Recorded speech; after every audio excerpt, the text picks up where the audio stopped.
Hey everyone, how many superhero movies do you know where the main hero's main love interest dies? Surprisingly, if you look back at the dozens of superhero movies released over the past 20 years, the answer is only two: The Dark Knight and The Amazing Spider-Man 2. You might recall a few more, but these are the only significant ones I could identify. On one hand, it's a bit sad. The death of a superhero main love interest is a potentially powerful event that can leave a lasting impact on the genre. On the other hand, because of its power, it shouldn't be used recklessly.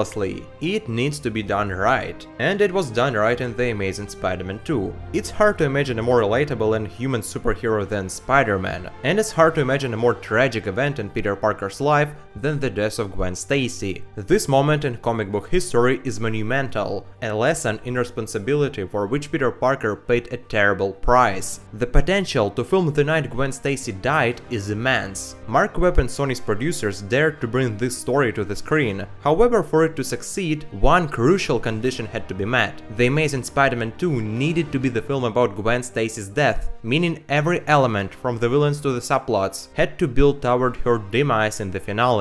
There is no other way. As you can guess, this wasn't done. Had it been, people would have left theaters in tears, and The Amazing Spider-Man 2 would have gone down in history as a completely different movie. But let's break it down. I vividly remember how the creators of The Amazing Spider-Man like to emphasize the importance of Peter Parker's parents' story in interviews, distinguishing their films from, say, Raimi's trilogy. So let's look at how crucial the parents' storyline is in the second movie, and how much screen time it takes up. First, the filmmakers opened the movie with the death of Peter Parker's parents. We learned that Richard Parker uploaded a video to a server before his plane crashed. Does this scene contribute to the main theme of the movie? No. Does it have any future relevance? Yes, but only in that Peter watches the video later. How long does this scene last? 6 minutes. What else in the movie ties back to Peter's parents? Peter decides to investigate their deaths, search for clues, and through a contrived and silly discovery, finds the key to accessing a subway station, where he watches the video, revealing that he can be the only Spider-Man because his father injected spider DNA into his own DNA. Alright, so maybe this is necessary for the film. Surprisingly, no. Everything related to Peter Parker's parents takes up 20 minutes of screen time, yet it has no significant impact on the plot. The main point of this subplot is to reveal that Richard Parker's DNA made the spider serum work only on Peter. Now try removing it from the movie. What would it change? The Amazing Spider-Man 2 already has 3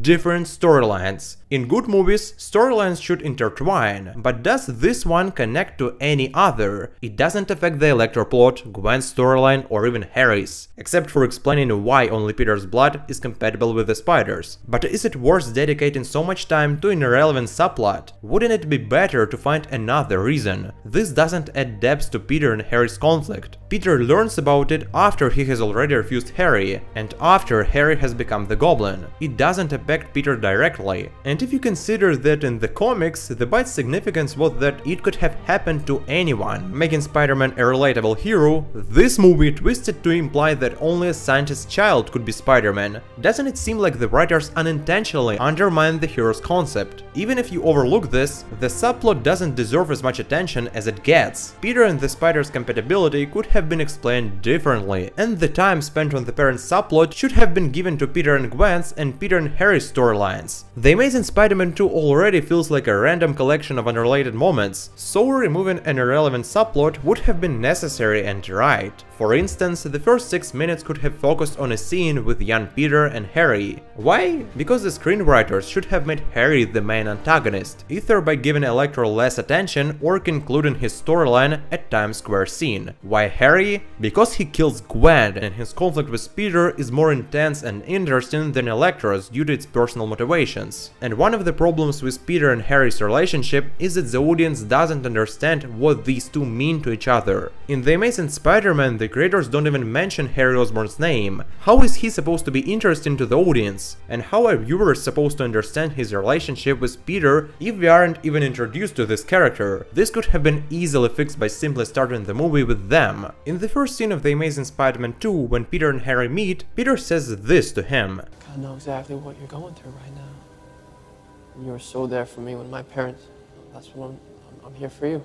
Isn't it obvious that the movie should have started with this? Not with the scene of Peter's parents' death, but with showing how Peter reacted to it and who supported him in that difficult moment. And in my opinion, young Harry's support would have fit perfectly into such a scene, where he says something to Peter about hope. Hope is the main theme of the movie. Hope is a theme that consistently appears in Peter and Harry's dialogues. Peter takes away Harry's hope when he refuses to give him his blood. It would have been symbolic to start the movie with Harry giving hope to Peter. This is incredibly simple, yet incredibly powerful. There is a rule in cinema: to show, not tell. So when we are told that Harry and Peter were best friends, but we aren't shown this, we don't believe it. However, if the creators had added just one opening scene, that wouldn't have been superfluous, but instead would have been one of the most important scenes in the movie, everything related to Harry and Peter would have been perceived differently. Harry's storyline seems like one of the main plot lines in the movie, at least it's the only one among the three that intersects with Peter and Gwen's storyline, and it's the only one besides Peter and Gwen's that touches on the main theme of the movie. There are criminally few scenes with Harry and Peter together in the film. There's their first meeting, the conversation at Oscorp, and Spider-Man's conversation with Harry, if you count that as a Harry and Peter scene. Nothing more. Yet, if the movie had included more scenes with Harry and Peter, showing that Harry begins to see Peter as his childhood best friend, who in a hostile and cruel world becomes his only ray of light, his only ray of hope, their subsequent conflict would have been much stronger.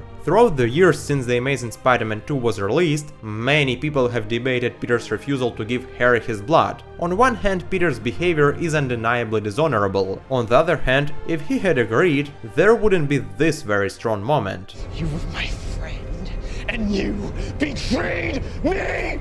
A very strong moment in Harry and Peter's relationship, a logical, understandable, and a personal moment. To address the problem of Peter's dishonorable action, the creators should have spent some time explaining Peter's reasons for refusing. The best approach would have been to raise the stakes. So he either gives Harry his blood and loses something, or keeps something but refuses Harry. What could that be? Honestly, I don't know. The creators cornered themselves with this soap opera-like blood dilemma. It would have been better to build Harry's storyline without this element. But then it would be something entirely different, something we can't imagine. In any case, they should have made the audience understand why Peter acted this way. After all, the consequences of his decision are crucial to his conflict with Harry. Therefore, refusal was the only correct decision in the development of their conflict. Besides this, I think they shouldn't have made Harry evil from the start. What do I mean by this? Initially, his plan should have been not to seek revenge on Spider-Man, but to capture Spider-Man to get his blood. Yes, after that scene, his hatred for Spider-Man would have grown. But initially, his main motivation wouldn't have been blind revenge, but obtaining Spider-Man's blood.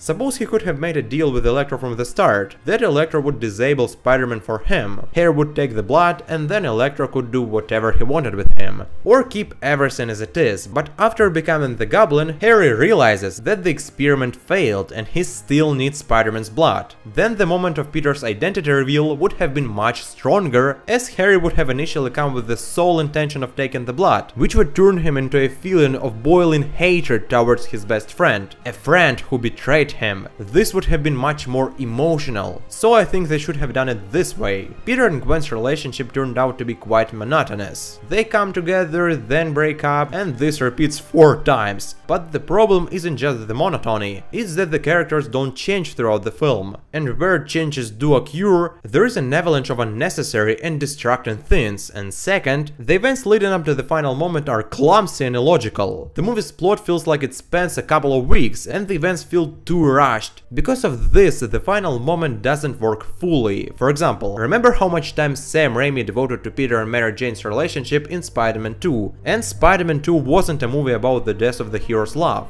However, the love story in its several levels higher. It doesn't repeat itself, it delves deep into the characters. Peter spends the whole movie trying to understand what he should do in life, what he should do for his own happiness, and what he should do for duty. Mary Jane also spends the whole movie trying to understand what she needs. She is torn between what she has now and her possible bright future, and the feeling she has for the one person who saw something more in her than others did, and then she saw in herself. The love story in Spider-Man 2 worked not just because it got a lot of screen time, but because it wouldn't have worked without that much devoted to it. Well, here we're talking about a movie dedicated to the death of Spider-Man's love. That's why the focus should have been much more on Peter and Gwen's relationship. Specifically, it should have shown a break in their relationship, what they felt for each other when they were together, their emotions and their experiences. For example, a dialogue between Gwen and her mother about moving to England could have been included. In this scene, we could see Gwen's doubts about choosing between England and a possible future life with Peter. Her mother might say something like, "I also had to make a choice at one time, but in the end, I followed your father. However, Gwen, this is your life, and you will have to make your own decision." A similar scene should have been shown with Peter and Aunt May. Instead of the undeniably emotional dialogue about Peter's parents, there should have been an equally emotional dialogue about Gwen. Peter could have lamented that in the past 2 years, everyone he loves has been drifting away from him and that life has become harder, without telling Aunt May why. I also want to add a few words about one of the movie's locations, Peter's room. It's one of the few places in the movie that the audience returns to repeatedly. This place reflects Peter Parker's world. So why do the creators dedicate so much space to his parents, but so little to Gwen? And none at all to Harry. Harry, Peter's best friend who will kill the love of Peter's life. This is simply wrong.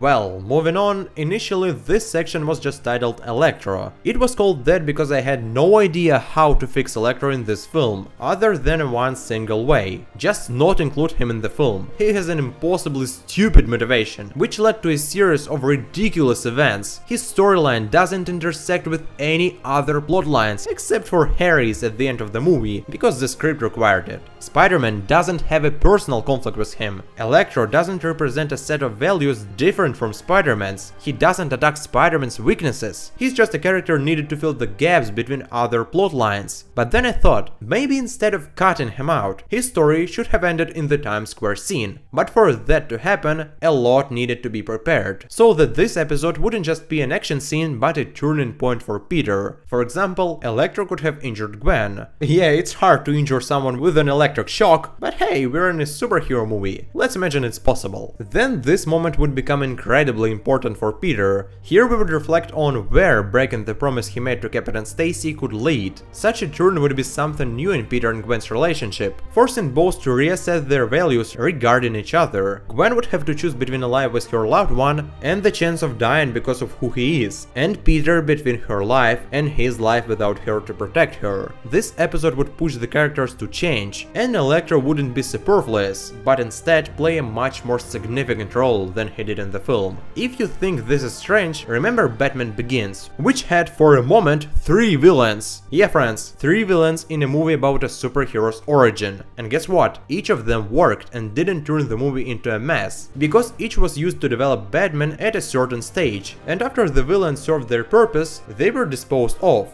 In general, something similar can be said about the Rhino, who fits perfectly into the ending of The Amazing Spider-Man 2. There's enough absurdity, like people watching everything like it's a circus, but ideologically it's an excellent episode, demonstrating Spider-Man's return. But back to Electro, I repeat, his storyline should have concluded at Times Square, with an action that drove the two main characters toward change. In the original, Electro's storyline is nothing more than filler between other plotlines. Unfortunately, the problem with The Amazing Spider-Man 2 is far more severe than the issues in Spider-Man 3, because The Amazing Spider-Man 2 is a film where the creators decided to add everything they possibly could at the time, without linking it all together cohesively. The Amazing Spider-Man 2 is a perfect example of how you can assemble an incredible team of talented people, a director with a unique vision, known for stories about relationships, which is crucial for a Spider-Man film, top-notch actors capable of delivering whatever's needed, legendary composers who have created truly great soundtracks for equally great movies, and skilled action choreographers essential for an action movie, but it all falls apart on one thing: the script. Unfortunately, there are no good movies with bad scripts. In Spider-Man 3, the blame for the outcome lay entirely on the studio's shoulders, because, as we remember, Avi Arad pressured Sam Raimi to include Venom in the film. However, with The Amazing Spider-Man 2, the blame for the failure doesn't lie solely on the studio. Yeah, they undoubtedly pressured the creators to build their cinematic universe as quickly as possible, but I doubt they pressured them to, for example, spend so much time on Peter Parker's parents. The writers of Spider-Man 3 tried to make the best of the material material they had, while the writers of The Amazing Spider-Man 2 clearly wrote not just a subpar story, but a downright bad one. But as in any such situation, the saddest part is for those who lived for these projects and sincerely believed in them. Andrew Garfield, a guy who dressed up as Spidey from the age of 3, a guy who dreamed for this role his whole life. Yet, when his dream came true, it turned out that what he had dreamed of was shattered by the producer's desire to build their cinematic universe, and by untalented writers crafting the story. After the genuinely great Spider-Man films with Tobey Maguire, the new movies felt like soulless fakes, and by unfortunate coincidence, Andrew Garfield became the face of those films, the person who loved Spider-Man so much. But I'm genuinely glad that Andrew Garfield is doing great now. Though those films were unsuccessful, Andrew, you will remain in our hearts as Spider-Man, even if you were the Spider-Man who had a bad day. But we guys do not say goodbye.